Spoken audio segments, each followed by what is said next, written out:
वो क्यों नहीं लगाते हो कि तुम्हारा जब माँ बाप मर जा मुसीबतों में और तुम्हारी परेशानियों में तुम्हारी रहनुमाई और रहबरी करता है, क्या खुशी के वक्त अगर तुम उसी आका और मादा को याद करोगे तो क्या वो नबी के कौनैन उस वक्त तुम्हारी रहबरी नहीं फरमाएंगे?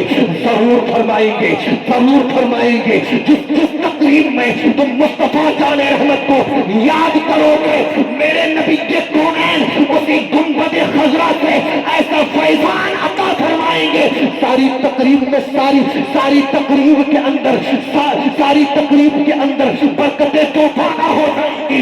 जब तुम अपने घर के अंदर निकाह की मजलिस को मुनक्किद करते हो, जब तुम्हारे घरों के अंदर शादियां होती हैं, तुम बिठाते हो अपने ताया को। अगर ताया नाराज होता है तो कई बार उसकी चौखट पे जाकर के कहते हो, कई बार उसकी चौखट पे दस्तक देते हो।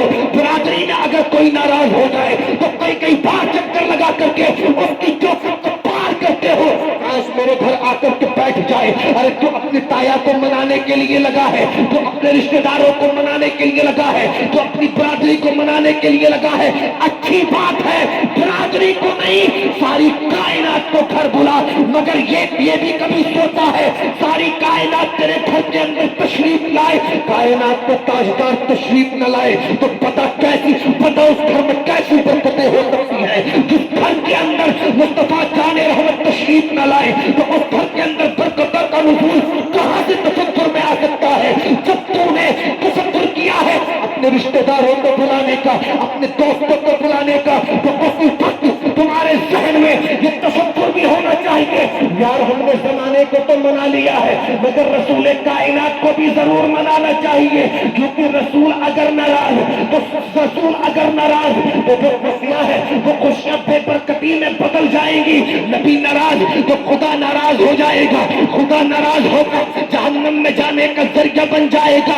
कसम खुदा की, जब तुम अपने घर में निकाह की महफिल को मुनक्किद करो, दोस्तों को बुलाओ, अपने रिश्तेदारों को बुलाओ, अपने खानदान वालों को बुलाओ, तो मुस्तफा जाने रहमत सैयदे दो आलम सल्लल्लाहु अलैहि वसल्लम की आमद का इंतजाम भी करो। अब तुम ये पूछोगे कि हम दोस्तों को बुलाते हैं, हम रिश्तेदारों को बुलाते हैं, अजीजों को बुलाते हैं, सबको बुलाते हैं, तो उनकी आमद का इंतजाम हम क्या करते हैं? उनके आने का इंतजाम हम क्या करते हैं? तुम कहोगे हम उनके आने के लिए खाने का इंतजाम करते हैं, माकुलात और मशरूबात का इंतजाम करते हैं। मगर रसूल कायनात की आमद के लिए क्या इंतजाम होना चाहिए? तो मैं ये कहूँगा जिस तरीके से तुम पूरी दुनिया के लिए, रिश्तेदारों के लिए, उनकी आमद के लिए खाने का इंतजाम करते हो, कहते हो तुम्हारे घर के अंदर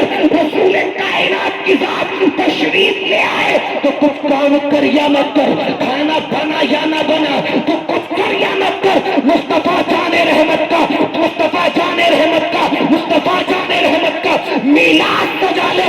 कोई आए या न आए, तेरा ताया आए या न आए, तेरा बहनोई आए या न आए, तेरा फूफा आए या न आए, तेरा रिश्तेदार आए या न आए, तेरा यार आए या न आए, कोई आए या न आए, मदीने से चलकर रसूल कायनात जरूर तशरीफ लाए। नारे तकबीर, नारे रिसालत, फैज़ाने सरकारे मदीना, फैज़ाने सरकारे मदीना, जश्न शादी खाना आबादी, नारे तकबीर, नारे रिसालत, मौलाना जफर इकबाल नूरी, नारे तकबीर। बहुत अच्छा हजरत हाजी साहब, वाह वाह। कोई आए या न आए, नबी के कौनैन सल्लल्लाहु अलैहि वसल्लम जरूर तशरीफ लाएंगे। मगर आज हम ये सोचते हैं कि आज ये बातें सुनने को मिलती है कि यार डीजे हम लेकर के नहीं आए, हजरत इमाम साहब हम लेकर के नहीं आए, यार हमारे बहनोई नाराज हो रहे थे, हमारा चाचा जात भाई नाराज हो रहा था, वो लेकर के आया है। याद रखना, वो चाचा जात भाई हो, ताया जात भाई हो, बहनोई हो या कोई भी हो, के अंदर वो काम आने वाला नहीं है। अगर कब्र के अंदर कोई काम आएगा वो मदीने का ताजदार काम आएगा, आमना का लाल काम आएगा। तो हमको ये नहीं देखना है बहनोई राजी हो या ना हो, ताया साथ भाई राजी हो या ना हो, चाचा राजी हो या ना हो, फूफा राजी हो या ना हो, मुस्तफा जाने रहमत राजी होगा, यही कामयाबी की जमानत है। बहुत अच्छा भी, बहुत अच्छा हाजी साहब, हमें अपनी शादियों के बहुत अंदर, अच्छा, बहुत अच्छा। कारी मुख्तार, जी जी हजरत, हमें अपनी शादियों के अंदर क्या करना चाहिए? डीजे बजवाना चाहिए? नहीं नहीं बना हो गई। मगर फंकिहु माता वलकुम मिन निसा मसना व सुलासा व रुबाना, बताऊं तो कुछ हो या ना हो, मुस्तफा का मिलाद हो। अरे हम इस कायनात की तख्लीक, जी बाईस तख्लीक के कायनात ही हुजूर का मिलाद है। वाह वाह वाह वाह वाह वाह वाह, बहुत अच्छा। बाईस तख्लीक के कायनात ही, बाईस तख्लीक के कायनात हुजूर का मिलाद है। अगर हुजूर का मिलाद ना होता तो कायनात वजूद में ना, कायनात वजूद में ना थी। मेरी एक बात जहन में आ गई, अल्लाह ताला ने जब हजरत आदम को पैदा फरमाया और बीबी हव्वा जो आपकी शरीक हयात है, ज़ौजे मोहतरमा है और हमारी और तुम्हारी सबकी माँ है, बेशक सारे इंसानों की माँ कौन है? हजरत हव्वा। हव्वा। और सबके अब्बा कौन है? हजरत आदम। सबके हैं वो, ये नहीं कि मुसलमानों के, सबके, वाह वाह वाह वाह, सबकी माँ है कौन? हुआ हजरत हव्वा। अब एक बात और मेरे जहन में आ गई, कुछ जैसे शहर होते हैं या गांव होते हैं या कस्बा, जो कस्बे होते हैं या मुल्क होते हैं, तो कुछ शहरों के नाम बादशाहों के नाम पर होते हैं। क्यों? इस वजह से कि भाई यहाँ सबसे पहले आकर के बादशाह आबाद हुआ, उसकी मुनासिबत से, या ये शहर बादशाह ने आबाद किया, बादशाह ने इस शहर में आकर के पनाह ली और वो यहाँ पर रहा और उसने शहर को आबाद किया। जैसे हमारा मुरादाबाद है, ये मुरादाबाद भी किसी बादशाह की तरफ मंसूब है। तो मैं बताना ये चाहता हूं कि आज लोग हिंदुस्तान से इस्लाम और इस्लाम वालों को जो मिटाने की नापाक साजिशें कर रहे हैं, वो इस बात का खास ख्याल रखें कि इस हिंदुस्तान पर सबसे पहले अगर किसी ने कदम रखा तो वो किसी और ने नहीं बल्कि हमारे बाप हजरत आदम ने कदम रखा। और जो जिस जमीन पर जिसका कदम सबसे पहले रखा जाता है वो उसी तरफ मंसूब कर दी जाती है। जिस तरीके से तुम लोग जमीनों को और शहरों को, कस्बों को अपने अपने पुरखों की तरफ मंसूब करते हो, इसी तरीके से पूरे हिंदुस्तान का खित्ता अगर किसी की तरफ मंसूब होता है तो वो किसी और की तरफ नहीं बल्कि हमारे बाप आदम की तरफ मंसूब होता है। तो सुन लो, सफर इकबाल मंजरी डंडे की चोट पर कहता है पूरा हिंदुस्तान किसी और की भूमि नहीं बल्कि आदम अलैहिस्सलाम की भूमि है। अलैहिस्सलातु व तस्लीम का भाई निकाह हुआ हजरत हव्वा से। बहुत अच्छा भाई हाजी साहब, तो बहुत उस अच्छा। वक्त महर क्या था? हजरत आदम ने क्या महर अदा किया था? महर क्या अदा किया था? तो महर कुछ और नहीं था बल्कि तुम्हारे और हमारे नबी पर दरूद व हाय, सलाम। हाय, वाह वाह वाह, बोला सुभान अल्लाह। मुख्तलिफ रिवायतें हैं, 11 वगैरह मुख्तलिफ रिवायत, मगर महल में एक इस्तिशहाद और मकसूद मतलूब जो है वो हमारे नबी का मिलाद है, हमारे नबी का मिलाद है, हमारे नबी का जिक्र है।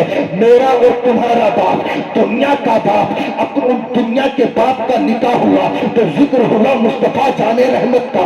तुम्हारे और हमारे बाप का निकाह हुआ, जिक्र हुआ मुस्तफा जाने रहमत का। तुम्हारे और हमारे बाप का निकाह हुआ, मुस्तफा जाने रहमत का जिक्र हुआ। ये इस तरफ इशारा करता है, सुनो मुस्तफा जाने रहमत के गुलामों, सुनो, जब तुम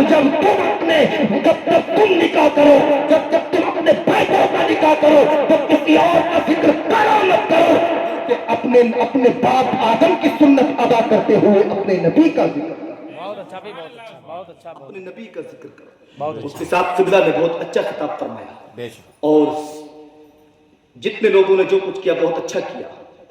अल्लाह ताला सब के बोलने को अपनी बारगाह में कबूल फरमाए। आमीन। निकाह हुजूर की बहुत प्यारी सुन्नत है, मगर हमने इस सुन्नत को बिगाड़ करके रख दिया। इस सुन्नत के चेहरे को हमने बिगाड़ दिया। निकाह में जितने काम होते हैं उसमें हजरत 2-3 ही सुन्नतें बाकी रही और सारी दूसरों की रसूमात उसमें दाखिल हो चुकी। अभी हजरत मुफ्ती साहब क़िबला ने जो मुहिम और काम शुरू किया, बहुत अच्छा काम, सबको इस काम की तारीफ करनी चाहिए। देखो, जात से इख्तिलाफ एक अलग बात होती है और नजरियात से इख्तिलाफ एक अलग बात होती है। मिसाल के तौर पे अगर मेरा मामला कारी मुख्तार से नहीं बनता है, मिसाल बता रहा हूं, बनता है, ये मत समझे नहीं बनता है। कभी सोचो हमारे इमाम साहब से बिगाड़ रखी है। कारी मुख्तार से अगर मेरी बातचीत नहीं है, हमारी मस्जिद है ये भी नहीं, फोटो मैंने करा तुम्हारा मैं बिगाड़ा तो मैं क्यों बता दूँ? चलो सही है। तो अब मैं नंबर अपना दे दूंगा। अगर कारी मुख्तार से मेरी नहीं बनती तो ये जातियात का इख्तिलाफ एक तरफ, कारी मुख्तार अगर कोई शरीयत की बात करेंगे तो सबसे पहले तायद करने के लिए हम खड़े होते हैं। ये इस्लामी फिक्र होती है, ये ईमानी फिक्र होती है। ये मत देखो कि काम करने वाला कौन है, ये देखो कि काम कर क्या रहा है, कर क्या रहा है।